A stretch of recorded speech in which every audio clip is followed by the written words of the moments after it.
রবিজ ব্লগে স্বাগত জানাচ্ছি। আজকের আলোচনার বিষয় মাহমুদুল্লাহ রিয়াদ। ইতিমধ্যে সবাই জেনে গেছেন বাংলাদেশের অলরাউন্ডার মাহমুদুল্লাহ রিয়াদ অবসর নিয়েছেন। টেস্ট এবং টি-20 ফরম্যাটের ক্রিকেট থেকে বেশ আগেই অবসর নিয়েছিলেন। আজকে ইতি টানলেন আন্তর্জাতিক ওয়ানডে ক্রিকেটে। পঞ্চপাণ্ডবের শেষ ব্যাটসম্যান হিসেবে ওয়ানডে ফরম্যাটে ইতি টেনেছেন মাহমুদুল্লাহ। মানে বাংলাদেশের যে পঞ্চপাণ্ডব যাদের কথা বলি, মাশরাফি বিন মুর্তজা, তার আসলে সব ফরম্যাটে ক্রিকেট থেকে উনি বিদায় নিয়েছেন। মুশফিকুর রহিম শুধুমাত্র টেস্ট ক্রিকেট খেলবেন। সাকিব আল হাসান দেশের বাইরে, আদৌ তার আসলে আন্তর্জাতিক ক্রিকেটে ফেরা হবে কিনা তার কোনো নিশ্চয়তা নেই। তো বাকি যে তামিম ইকবাল, তিনিও কিছুদিন আগে চ্যাম্পিয়ন্স ট্রফির আগে ওয়ানডে ক্রিকেট থেকে অবসর নিয়েছেন। সব কিছু মিলিয়ে আসলে পঞ্চপাণ্ডবের এতটুকু বলা যায়, আসলে পঞ্চপাণ্ডবের আন্তর্জাতিক ওয়ানডে ক্রিকেটের ইতি হয়ে গেছে। সো মাহমুদুল্লাহকে নিয়ে বলবো, আসলে মাহমুদুল্লাহকে নিয়ে সমালোচনা ছিল। মাহমুদুল্লাহ আসলে কখনোই ধারাবাহিক ছিলেন না। মাহমুদুল্লাহর কেরিয়ারটা আসলে 2015 সালে থেমে যেতে পারতো। 15 বিশ্বকাপে Mahmudullah back to back century করেছিলেন।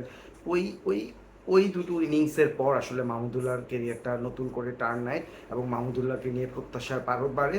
মাহমুদুল্লাহ একজন মাহমুদুল্লাহর যে ফিনিশিং রোল, সেই রোলটা নিয়ে আলোচনা হয়, চর্চা হয় এবং মাহমুদুল্লাহকে আসলে এই রোলেই ভক্তরা দেখতে চাচ্ছিলেন। বাট হচ্ছে প্রত্যাশা এবং প্রাপ্তির যেই ফারাক, সেটা আসলে মাহমুদুল্লাহ বারবার দেখিয়ে দিয়েছেন। মানে মাহমুদুল্লাহকে নিয়ে ভক্তরা যে প্রত্যাশা করত, সেটা আসলে ব্যাটে বলে করতে পারতেন না।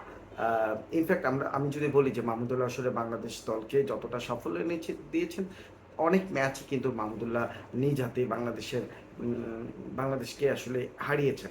অনেক গুরুত্বপূর্ণ মোমেন্টে মাহমুদুল্লাহ ভুল শট, মানে ভুল ইন্টেনশন দলকে বিপদে ফেলেছে। তো এই বিদায় বেলায় আসলে এত কিছু নিয়ে আলোচনা, আসলে এত নেগেটিভিটি নিয়ে আলোচনা আসলে না করলেই বোধহয় বেটার হয়। তো মাহমুদুল্লাহর যেই বিদায়টা, সেটাকে আসলে ক্রিকেট ভক্তরা এবং যারা ক্রিকেট বিশ্লেষক আছেন বা সাংবাদিক আছেন, যারা সবাই কিন্তু ইতিবাচকভাবেই নিচ্ছেন এবং সবাই তার কেরিয়ারের জন্য ধন্যবাদ জানাচ্ছেন। ক্রিকেট অনেক অনেক সতীর্থ আছেন যারা ইতিমধ্যে পোস্ট দিয়েছেন, অনেকে হয়তো দেবেন। সবাই শুভকামনা জানিয়েছেন। তো যেটা আশা করি আসলে মাহমুদুল্লাহর কেরিয়ার ইতি হয়ে গেছে। এখন মাহমুদুল্লাহ ঘরোয়া ক্রিকেট খেলবেন, বিপিএল খেলবেন, প্রিমিয়ার ডিভিশন ক্রিকেট কিংবা হয়তো জাতীয় লিগও খেলবেন। সো সেখানে মাহমুদুল্লাহ ভালো করবেন এবং মাহমুদুল্লাহর এই অভিজ্ঞতা হয়তো একজন কোচ কিংবা অন্য কোনো সেক্টরে ক্রিকেটের সাথে উনি যেভাবে হোক সম্পৃক্ত থেকে উনি ক্রিকেটকে তার অভিজ্ঞতা শেয়ার করবেন। জুনিয়র যারা আছেন, যারা উঠতি ক্রিকেটার আছেন, অথবা তার এলাকার ময়মনসিংহের উঠতি ক্রিকেটারদের নানাভাবে কিন্তু উনি ক্রিকেটারকে হেল্প করতে পারেন। তো মাহমুদুল্লাহ যে নিশ্চিতভাবে মাহমুদুল্লাহ কোনো পরিকল্পনা নিশ্চিতভাবে আছে, সেটা হয়তো মাহমুদুল্লাহ সামনেই জানাবেন বা ওনার সম্পৃক্ততার মাধ্যমে হয়তো আমরা বুঝতে পারবো যে মাহমুদুল্লাহ আসলে কিভাবে বাংলাদেশের ক্রিকেটের সাথে থাকবেন। তো আহ, এখন আলোচনা করব যে আসলে মাহমুদুল্লাহ কেন সঠিক সময়ের সিদ্ধান্তটা নিতে পারলেন না। মাহমুদুল্লাহ কিন্তু টেস্ট ফরম্যাট থেকে বাদ পড়েছিলেন 2019 সালে। 2017 সালে শ্রীলঙ্কা সফরে কিন্তু হাতুর সিংহে তাকে টেস্ট ক্রিকেট থেকে বাদই দিয়েছিলেন। তারপরে তিনি ফিরেছিলেন, জিম্বাবুয়ে সিরিজে হঠাৎ করে সুযোগ পেলেন এবং সেঞ্চুরি করলেন। মজার ব্যাপার হচ্ছে, হুট করে সেঞ্চুরি করেই তিনি হচ্ছে টেস্ট ক্রিকেটকে বিদায় বলে দিলেন। তো এই যে রাগ, ক্ষোভ, অভিমান, সেটা আসলে একজন পেশাদার ক্রিকেটারের জন্য কখনোই ইতিবাচক না। মাহমুদুল্লাহ এবং আমাদের সব ক্রিকেটাররাই আসলে এই ব্যাপারে উম, আম, এই এই ব্যাপারগুলো তাদের মধ্যে থাকে, তাদের অভিমান, ক্ষোভ, এই ব্যাপারগুলোই তারা ক্যারি করেন। তো আলটিমেটলি এটা আসলে বাংলাদেশ ক্রিকেটের জন্য কখনোই হচ্ছে শুভকর নয়। তো আমরা দেখছি যে আসলে বারবার একই ধরনের ঘটনা ঘটছে। সো এই ছিল তার হচ্ছে টেস্টের বিদায়। তারপরে টি-20 ক্রিকেটেও তাকে নিয়ে সমালোচনা হচ্ছিল বিস্তর। তারপরও উনি খেলছিলেন। তার একটা নির্দিষ্ট সময়ের মধ্যে গত বছর 24 সম্ভবত আগস্ট মাসে উনি টি-20কে বিদায় বলেছেন।